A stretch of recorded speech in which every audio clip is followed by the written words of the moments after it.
دوسری جانب امیر جماعت اسلامی سراج الحق نے کہا ہے کہ موجودہ حکومت مکمل طور پر ناکام ہو گئی ہے۔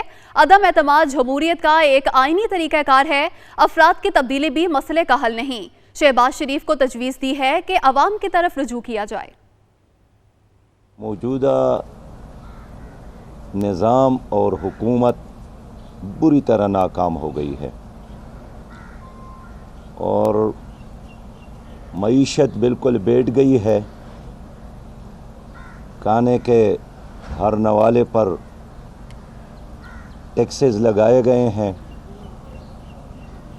پانی کے ہر قطرے پر ٹیکسز ہیں اور لوگوں کے لیے جینا اس حکومت نے مشکل بنایا ہے، اور خود ان کے اپنے الفاظ اور اپنی تقاریر میں بھی اس کا اظہار ہے۔ اور موجودہ ماحول بھی خود حکومت نے بنائی ہے۔ اگر ایک نظام نہیں چلتا، ایک حکومت نہیں چلتی تو عوام پر اعتماد کیا جائے تاکہ ایک نئے اعتماد کے ساتھ اور نئے مینڈیٹ کے ساتھ نئی حکومت عوام کے مسائل کو حل کر سکے۔